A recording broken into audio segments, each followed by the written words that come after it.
ज्योतिबा फुले जी की एक पुस्तक है गुलामगिरी। तो इस पुस्तक में ब्राह्मणवाद के खिलाफ जो इतना जहर उगला गया, ऋषि दयानंद जहाँ पे शूद्रों के अधिकार की बात करते हैं, ऋषियों को ही पता नहीं इतनी अश्लील गालियां लिख दी बहुत ज्यादा। जहाँ पे ऋषि दयानंद कहते हैं कि अपने देश में अपना ही राज अच्छा है, वहां पे ज्योतिबा फुले जी कहते हैं कि ये अंग्रेजों का राज लंबा चले। वो कहते हैं कि ये हिरण्यकश्यपु जो है ना, ये एक भारतीय राजा था, और ये नरसिंह जो है ना, ये बड़ा दुष्ट आदमी था। ये ऋषि दयानंद भी उसी समय के हैं जिस समय के ज्योतिबा फुले जी है।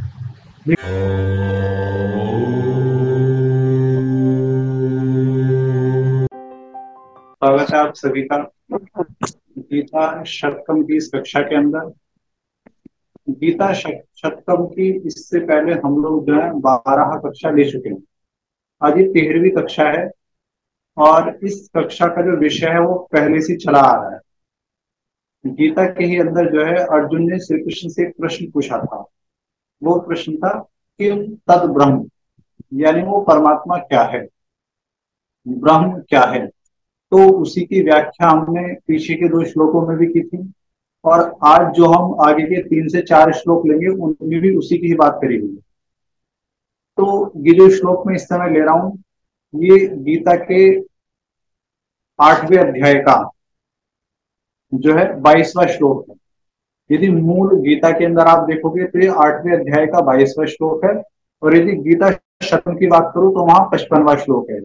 गीता सार जो है उसमें 100 श्लोक है, उनमें से 55वां श्लोक है।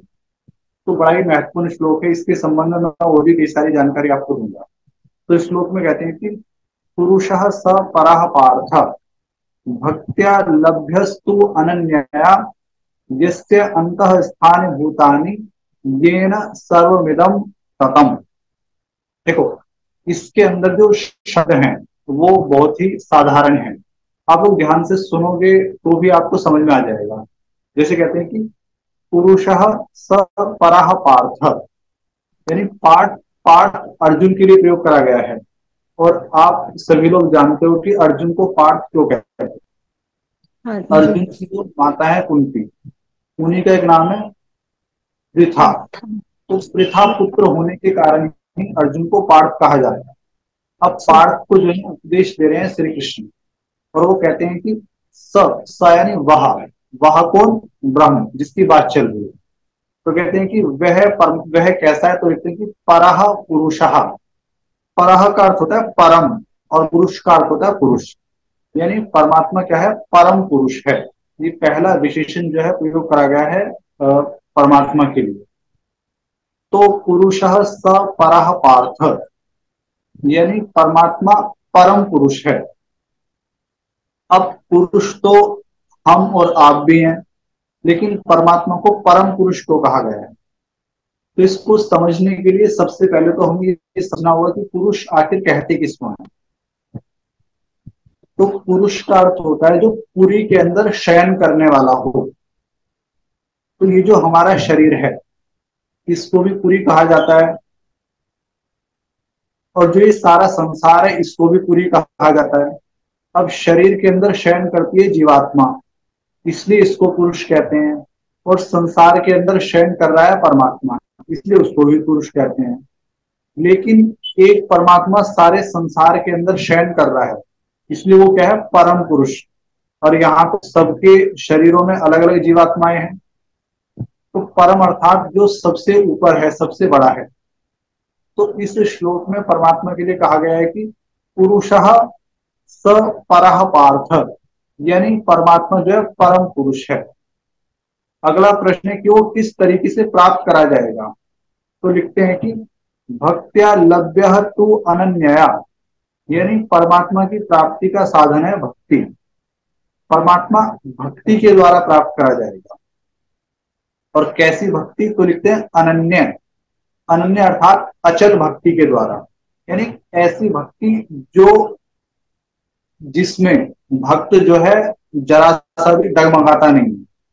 यदि उसको परमात्मा के ऊपर विश्वास है तो फिर कोई चिंता वाली बात नहीं। जिसके भीतर ऐसी भक्ति है जो परमात्मा के मार्ग को छोड़ के अन्य कहीं नहीं जाता, इस प्रकार की जो अनन्य भक्ति है ना, उसके द्वारा क्या है, परमात्मा लभ्य, वो प्राप्त किया जा सकता है। हम लोगों ने यदि भक्तों की बात करी जाए तो उद्भव और प्रहलाद का भी नाम लोगों ने सुना होगा, आप सबने सुना होगा। हाँ जी। प्रहलाद के पिता का क्या नाम था, क्या आपने से कोई बताएंगे मुझे? प्रहलाद के पिता का नाम था हिरण्यकशिपु। हाँ जी। प्रहलाद के पिता का नाम था हिरण्यकश्यपु। अब मैं आपसे एक प्रश्न पूछता हूँ कि हिरण्यकश्यपु का वध किसने करा था? हिरण्यकश्यपु का वध किसने करा था, किसने मारा था उनको? प्रहलाद ने तो मारा था जी। नरसिंह ने। नरसिंह ने। नरसिंह ने, बिल्कुल। नरसिंह ने जो है हिरण्यकश्यपु का वध करा था। अब मैं एक प्रश्न आपसे पूछता हूँ, ये हिरण्यकश्यपु अच्छा था या बेकार था? बेकार था जी। अच्छा, हिरण्यकश्यपु बेकार था, ठीक है। तो यहां मैं आपको बताना चाहूंगा कि जो प्रहलाद है उसकी अनन्य भक्ति थी, ठीक है, और उसके जो पिता थे यानी हिरण्यकश्यपु, वो विरुद्ध थे। किनके? जो आर्य थे, जो सनातनी थे, जो धर्म के मार्ग पर चलने वाले थे। क्योंकि जो दुष्ट होता है वो चाहता है, वो दुष्टों को ही पसंद करता है, सज्जनों को पसंद नहीं करता। तो इसलिए हमेशा वो प्रहलाद से कहते थे कि तू विष्णु की भक्ति मत कर, ठीक। लेकिन प्रहलाद ने उनकी बात नहीं मानी, जिसके कारण उन्होंने बहुत बार जो है अपने ही बेटे को मारने का प्रयास करा। ये कहानी जो है हम सबको पता है। लेकिन अभी मैंने तक पढ़ी, ज्योतिबा फुले जी का नाम आप सबने सुना होगा, सुना है नहीं सुना आप सबने? ज्योतिबा फुले जी का नाम जी। तो ज्योतिबा फुले जी की पुस्तक है गुलामगिरी। ये पुस्तक सन 1873 के अंदर लिखी गई थी। अभी इस पुस्तक को मुझे पढ़ने का थोड़ा अवसर मिला, और इस पुस्तक को पढ़ के जो है मैं थोड़ा सा मतलब विचार मेरे मन में ऐसा आया कि थोड़ा कई बार हम ऐसा लगता है हमको कि ये व्यक्ति ठीक है जब तक हम दूसरों से सुनते हैं, लेकिन जब हम किसी को खुद जानने का प्रयास करते हैं ना, तो ऐसा लगता है कि तो बिल्कुल ही अलग है। ये जो पुस्तक गुलामगिरी उन्होंने लिखी, आज दलित समाज जो है, जिसको दलित हम लोग नहीं कहते, उन्होंने दलित कहा जिसको, वो सनातन धर्म से बहुत, और इसका कारण जो है कहीं ना कहीं मुझे ऐसा लगता था कि इसका कारण हमारे वर्तमान के नेता हैं वो हैं, यानी सनातन धर्मियों को, हिंदू धर्म या ये सनातन धर्म से जो है दलितों को तोड़ने का जो कार्य किया है वो नेताओं ने किया है। लेकिन आप यकीन मानोगे सन 1873 के अंदर जब ये पुस्तक लिखी गई ना, तो इस पुस्तक में ब्राह्मणवाद के खिलाफ जो इतना जहर उगला गया कि आप यकीन भी नहीं मान सकते। यहाँ ब्रह्मा को तो इतनी गंदियां गालियां लिखी गई हैं बहुत ज्यादा, जिनको मैं इस क्लास के अंदर बता भी नहीं सकता, ठीक। और उसी समय के महर्षि दयानंद भी हैं, उसी समय के ज्योतिबा फुले जी भी हैं। ऋषि दयानंद जहां पे शूद्रों के अधिकार की बात करते हैं, जहां पे ऋषियों के सही ज्ञान का प्रचार और प्रसार करते हैं, वहीं पे ज्योतिबा फुले जी ने जो है ब्राह्मणवाद का विरोध करते करते जो है ना ऋषियों को ही पता नहीं इतनी अश्लील गालियां लिख दी बहुत ज्यादा। जहां पे ऋषि दयानंद कहते हैं कि अपने देश में अपना ही राज अच्छा है, वहां पे ज्योतिबा फुले जी कहते हैं कि ये अंग्रेजों का राज लंबा चले, ये दीर्घजीवी हो। मैं एक बात समझ नहीं पाता, जिस अंग्रेजी राज्य को हटाने के लिए सन 1857 में हमारे इतने सारे क्रांतिकारी शहीद हो, जिसको समाप्त करने के लिए लगभग 7 लाख क्रांतिकारियों ने अपना बलिदान दिया है, जिसमें आपके भगत सिंह हैं, बिस्मिल हैं, ठीक, राजगुरु हैं, और न जाने कितने हैं, बटुकेश्वर दत्त हैं, कितने हैं जिन्होंने संघर्ष किया। उनके राज की ज्योतिबा फुले जी कामना करते हैं, और वो कहते हैं कि ये अंग्रेज और फ्रांसीसी बड़े दयालु हैं। अब आप इन चीजों से अंदाजा लगा सकते हैं कि उनके मन में कितना जहर था। और उन्होंने एक नई कहानी रखी, वो कहते हैं कि हिरण्यकश्यपु जो है ना, ये एक भारतीय राजा था, और ये नरसिंह जो है ना, ये बड़ा दुष्ट आदमी था, बड़ा बदमाश आदमी था। और इसने क्या किया, प्रहलाद को भड़काना शुरू कर दिया, बहकाना शुरू कर दिया इसने उसके पिता के खिलाफ, और इसने ही धोखे से जो है हिरण्यकशिपु का वध कर दिया। मतलब जो कहानी समाज में प्रचलित है कि हिरण्यकशिपु राक्षस था, दुष्ट था, उन्होंने एक अलग ही कहानी रखी थी। अब यदि दलित समाज के लोग दुर्गा को वैश्य बताते हो और महिषासुर की पूजा करते हो तो मुझे कोई आश्चर्य नहीं है, क्योंकि जिसको अंबेडकर अपना आदर्श मान रहे हैं उसको आदर्श मान के जो मनुस्मृति जला रहे हैं तो मुझे कोई आश्चर्य नहीं होता, क्योंकि उन्होंने इतनी गंदियां गालियां लिखी हैं। उन्होंने मनु के खिलाफ, ब्रह्मा के खिलाफ, उन्होंने मतलब इतने अश्लील शब्दों का प्रयोग उन्होंने करा है कि आप पढ़ते वक्त आपको भी इतना गंदा लगेगा, बहुत ज्यादा। एक तरफ ऋषि दयानंद जो सत्य को सबके सामने रख रहे हैं, एक तरफ ज्योतिबा फूले जी हैं जो अंग्रेजों के तलवे चाट रहे हैं। बहुत कड़वी बात मैं आपको बता रहा हूँ, लेकिन खुद जाना तभी ये बात कह रहा हूँ, वरना बिना पढ़े तो मैं भी समझता था बहुत बढ़िया है, सब कुछ अच्छा था, लेकिन जब मैंने पढ़ा तब मैंने देखा कि उस व्यक्ति के अंदर तो इतना जहर था जिसकी कोई सीमा ही नहीं है। ठीक, देखो कुछ ब्राह्मणों ने गलत करा है, हम ये नहीं कहते नहीं करा है, हम कहते हैं जरूर करा है, लेकिन ब्राह्मणों ने गलत किया है तो इसका अर्थ ये थोड़ी ना कि तुम ऋषियों को गाली दो। ऋषि तो वही है जो कहते हैं कि यत्र नार्यस्तु पूज्यन्ते रमन्ते तत्र देवताः, यत्र तू न पूज्यन्ते तत्र सर्व फलः क्रियाः। जहां स्त्रियों की पूजा होती है वहीं देवताओं का वास होता है। जहां स्त्रियां दुखी रहती है ना वहां कोई कार्य सिद्धि को प्राप्त नहीं होता। ये मनु कहने वाले हैं इस चीज को। मनु कहते हैं कि जो शूद्र है सबसे पहले उसका सम्मान करा जाए। जितने द्विज हैं ब्राह्मण क्षत्रिय सबसे पहले वो शूद्र का सम्मान करें। मतलब ऐसे मनु को मनु कहते हैं कि यदि दंड देने की बात आए तो शूद्र का दंड सबसे कम हो, ब्राह्मण का सबसे ज्यादा हो। उस ऐसे व्यक्तित्व को कोई माँ बहन की गाली दे, बड़ी शर्म की बात है। तो मैं तो बहुत सम्मान नहीं करता, बहुत का बिल्कुल भी नहीं करता मैं तो सम्मान ऐसे व्यक्ति का। बेशक कोई उनको अपना आदर्श माने, कुछ भी माने, और मैं तो महात्मा शब्द उनके आगे ना लगाऊं। तो कहने का तात्पर्य क्या है कि जहां गीता के अंदर लिखा गया है कि परमात्मा अनन्य भक्ति के द्वारा प्राप्त होता है, और ऐसी भक्ति में हम ध्रुव और प्रहलाद का उदाहरण देते हैं, वहां इस प्रकार के लोगों ने जो है ना इस धर्म को तोड़ने का पूरा प्रयास करा। ठीक, और एक छोटी सी जानकारी देता हूं फिर कक्षा को आगे बढ़ाऊंगा। हम लोग कहते हैं कि हमारे देश में कोई जाति पाति आदि नहीं थी। जो मौर्य साम्राज्य था यानी चंद्रगुप्त मौर्य का जो काल था, जिसमें चंद्रगुप्त मौर्य के गुरु थे आचार्य चाणक्य। उस समय जो है हुएनसांग नामक यात्री आया था, मेगास्थनीज आया था, कई सारे यात्री आए थे। उन्होंने उस समय का वर्णन कर रखा है। वो कहते हैं कि भारतीय समाज के अंदर इतनी समरसता है, सब इतने मिलजुल के रहते हैं कि किसी स्त्री से यदि पानी मांगो ना तो वो दूध का कटोरा लाके देती है, घरों में कोई ताले नहीं है। अब बताओ, ऐसे राज्य का वर्णन विदेशी कर रहे हैं और वो भारत के दर्शन करना चाहते हैं, और इन लोगों ने अंग्रेजों की चाटुकारिता करने के लिए, ठीक है, अपने देश को इतना गंदगी से भर दिया। किनको खुश करने के लिए? अंग्रेजों को। जहां लोग क्रांति कर रहे हैं, जहां रानी लक्ष्मीबाई शहीद हुई थी 1857 में, ज्योतिबा फूले कह रहे हैं कि मेरी कामना है कि ये अंग्रेज चिरंजीवी हो गए। तो इससे आप मानसिकता लगा सकते हो। और यदि वर्तमान में यदि दलित समाज सनातन के खिलाफ है ना, तो वो बीज 1873 में या उसके आसपास बो दिए गए। ठीक है, तो कोई अंग्रेजों को खुश करने के लिए। मैं पाठ के ऊपर आता हूं दोबारा। तो ये जानकारी मुझे ऐसा लगा देनी जरूरी है, क्योंकि आप में से बहुत से लोग भ्रम में है, आपको भी लगता है कि नहीं बहुत अच्छे हैं, सब बढ़िया है, लेकिन खुद जानने का प्रयास करो।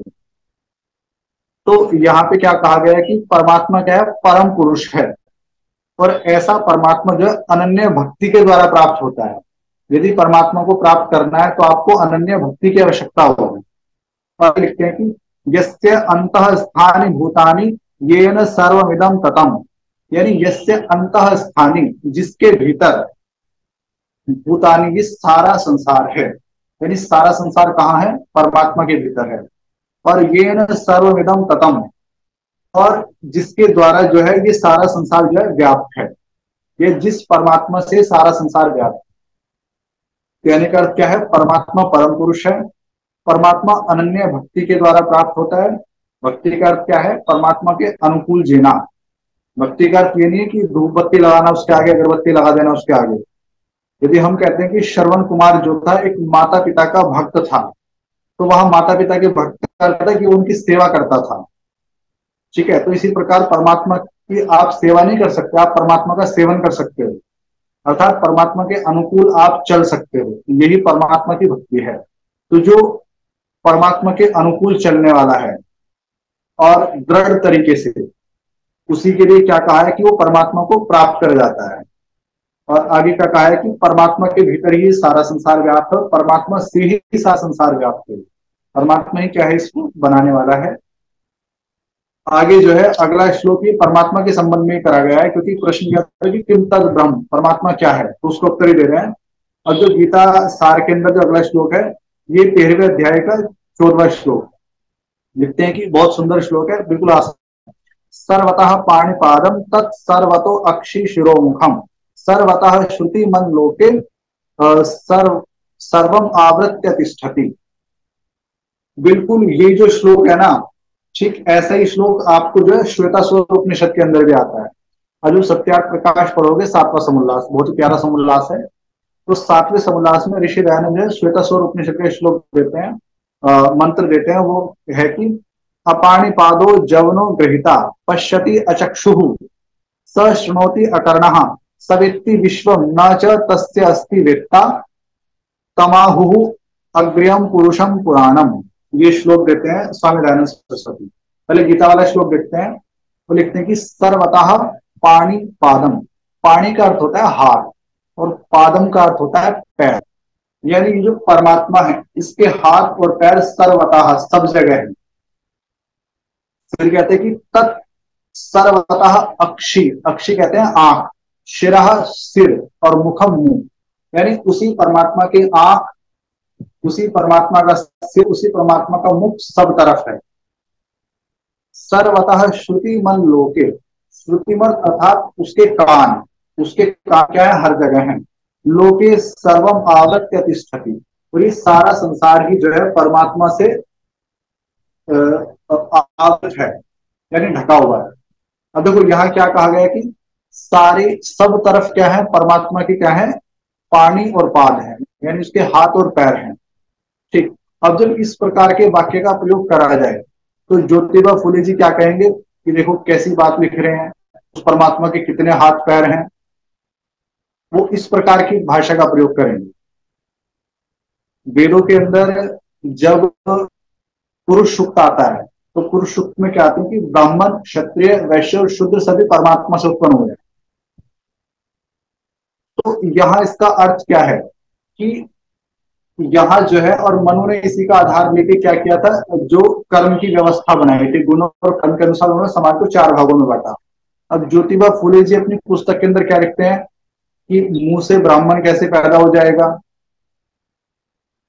और मतलब बहुत गंदी बातें लिखते हैं। मैं क्या आपको बताऊं, आपको पढ़ के शर्म आएगी। वो ऐसी सी बातें लिखते हैं कि परमात्मा के कितने स्तन हो गए, कितनी योनियां हो गई, परमात्मा मुंह से क्या महावारी करता है, इतनी गंदी गंदी बातें उस पुस्तक में लिखी है, बहुत बेकार। तो लेकिन इन चीजों के अर्थ हैं, आप समझने का प्रयास करो तो समझ में आ जाएगा। शब्द तो क्या है, सर्वतः पाणि पादम, यानी परमात्मा के हाथ पैर सब जगह हैं। अब इसका अर्थ ये नहीं है कि परमात्मा के बहुत बड़े बड़े हाथ और पैर हैं, बल्कि जब आप श्वेताश्वर उपनिषद पढ़ोगे ना तो वहां एक बात आती है, लिखते हैं कि अपाणि पादो जवनो गृहीता, यानी कुछ लोग कहते हैं कि परमात्मा के ना तो हाथ है ना पैर हैं, तो परमात्मा किस प्रकार जो है सब जगह है, किस प्रकार सबका हिसाब रखने वाला है। तो उसके संबंध में श्वेताश्वर के ऋषि देते हैं कि बेशक परमात्मा के हाथ और पैर ना हो, ठीक है, लेकिन अपनी व्यापकता के कारण उसके हाथ और पैर सब जगह हैं। देखो पैरों का कार्य क्या है, पैरों का कार्य चलना और चल के दूसरे स्थान पर जाना। जो परमात्मा व्यापक है वो तो हर स्थान पर विद्यमान है, यानी उसके पैर हर जगह हैं। बात समझ में आ रही है आपको मेरी? जो परमात्मा निराकार है तो उसके तो हाथ पैर सब जगह हैं, हाथों के द्वारा आप क्या करते हो, पकड़ते हो। तो परमात्मा ने सारे संसार को थामे हुए हैं, सारी चीजें अपने नियम से चल रही हैं, तो इसका मतलब है उसके हाथ हर जगह है। अब ज्योतिबा फुले जी ढूंढे कि कहाँ परमात्मा के हाथ है, तो वो तो उनकी मतलब अल्प बुद्धि में कह सकता हूँ इस चीज को। तो ऋषियों ने इसके समाधान भी दिए हैं, लेकिन जिनको जो है तलबे चाटने वो समाधान थोड़ी ना देखेंगे। श्री कृष्ण क्या कहते हैं कि परमात्मा के हाथ और पैर सब जगह हैं। इसका मतलब क्या है, परमात्मा हर जगह विद्यमान है। तो वो कहते हैं कि तत्सर्वतः अक्षि, आंख का कार्य देखना है। तो परमात्मा की सभी जगह आंखें हैं, वो सबको देखने वाला है। उसका सिर सब जगह है, उसका मुख सब जगह है। यानी आप देखोगे ना तो मुख के द्वारा व्यक्ति का कार्य क्या होता है, दूसरे से कुछ कहना। मुझे भी अपनी बात आपसे कहनी है तो मैं मुख से बोल रहा हूं, लेकिन क्या आपने देखा है जब भी आप कुछ सही या गलत करते हैं तो भीतर से एक आवाज आती है। आपकी तो आवाज है नहीं, वो आपने अच्छा किया तो शाबाशी मिलती है, गलत किया तो कहीं ना कहीं ग्लानि आती है, या कोई कुछ कहता है कि ये कार्य मत कर। तो परमात्मा के तो नहीं है, लेकिन उसके जैसा मुख तो किसी के है भी नहीं। उसके मुख हर जगह है, सभी को वो अंतर्यामी होने से जो है ना कहता है कि ये गलत है, ये मत करो। तो अब आप उसके मुंह ढूंढने लग जाओ तो ये आपकी बेवकूफी है। आप समझने का ही प्रयास नहीं कर रहे हो विरोध के कारण, और कुछ नहीं है इससे ज्यादा। तो लिखते हैं कि सर्वतः श्रुति मत लोके, और परमात्मा के कान सब जगह हैं। देखो कानों का कार्य क्या है, सुनना। जब भी हम लोग उस परमात्मा को पुकारते हैं तो सबकी सुनने वाला है, चेतन है, सबकी सुनता है। और हमने जीवन में अनुभव किया है, आपने भी किया होगा कि वो रक्षा करने वाला भी है। जब जब हम मन से प्रार्थना करते हैं तो सारी चीजें करने वाला है। और फिर क्या है, सर्वम आवृत्य तिष्ठति, अंत में क्या कह दिया कि सारे संसार को आवृत किए हुए है। यानी सारा संसार जो है ना उस परमात्मा से ही ढका हुआ है। जब ढका हुआ है तो इसका मतलब क्या है कि हर जगह परमात्मा ही परमात्मा है। हमारी तरह उसके जो है हाथ और पैर नहीं है, लेकिन व्यापक होने से उसके हाथ पैर हर जगह। हमारी तरह उसकी आंखें नहीं है, लेकिन व्यापक होने से वो सबको देखने वाला है। हमारी तरीके से उसके कान नहीं है, लेकिन हर जगह होने से वो सबको सुनने वाला है। हमारी तरह उसका सिर नहीं है, लेकिन हर जगह होने से वो विचार पूर्वक सारे कार्य करने वाला है। उसका हर कार्य विचार पूर्वक हो रहा है। तो इसी चीज को जो है श्वेताश्वर के अंदर कहा था, जैसे मैंने आपसे बताया कि अपाणि पादो जवनो गृहीता, कि परमात्मा के बेशक हमारी तरह हाथ पैर नहीं है, लेकिन हर जगह व्यापक होने से सबको ग्रहण करने वाला है। पश्यति अचक्षुः, आंखें नहीं है लेकिन सबको देखने वाला है। क्यों? क्योंकि व्यापक है। शृणोति अकर्णः, कान नहीं है हमारी तरह लेकिन सबको सुनने वाला है। इसको आप जो है सातवें समोल्लास के अंदर पढ़ना, बहुत सुंदर ऋषि दयानंद ने इसका अर्थ किया है।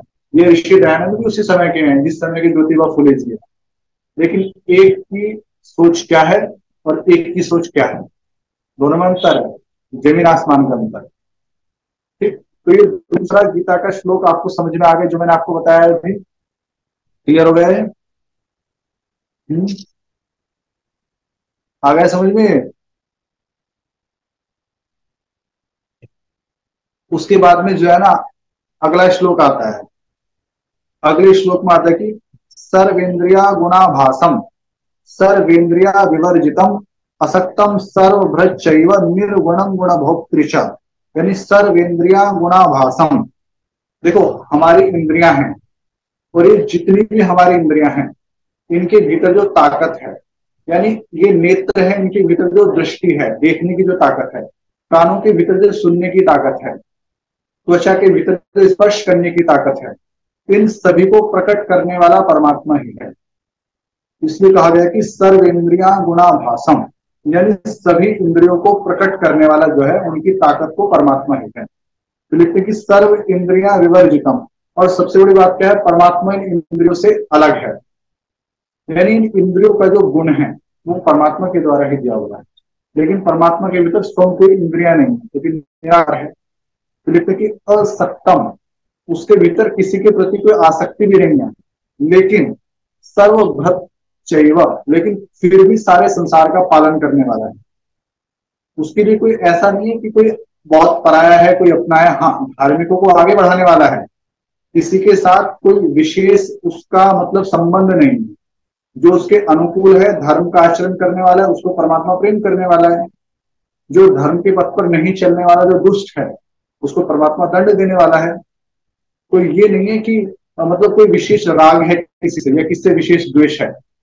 तुम्हारे गुणों के आधार पे परमात्मा का तुमसे प्रेम है, और तुम्हारे यदि दुष्टता तुम्हारे भीतर है तो उसके आधार पे वो तुम्हारे विरुद्ध है। ठीक, तो लिखते हैं कि असक्तम, आसक्त है, लेकिन सर्वभृत चैव, लेकिन फिर भी सभी का पालन करने वाला है। निर्गुण निर्गुण है, यानी जो प्रकृति के गुण हैं उन गुणों से वो पृथक है। प्रकृति के गुण उसके अंदर नहीं है, और लेकिन गुण भोक्तृचा, लेकिन गुण वाला है, स्वामी है किनके? अपने गुणों का। न्याय करना है तो न्याय करेगा, पक्षपात नहीं करना तो पक्षपात नहीं करेगा। ठीक है, यानी जो परमात्मा के गुण है उनका क्या वो स्वामी है, और जो प्रकृति के गुण है उससे वो निर्गुण है। ऐसा परमात्मा है। किसी के प्रति कोई आसक्ति नहीं है, कोई राग द्वेष नहीं है, धार्मिकों को बढ़ाने वाला है, अधार्मिकों को दंड देने वाला है। हमारी जितनी भी इंद्रियां हैं उनके गुणों को प्रकट करने वाला है, लेकिन स्वयं इंद्रियों से परे है। इस प्रकार का क्या है? परमात्मा है। ठीक, तो आज गीता सप्तम की इस कक्षा में हम लोग जो है ये 3 श्लोक रखेंगे। अगली कक्षाओं में हम फिर आगे के श्लोक देखेंगे।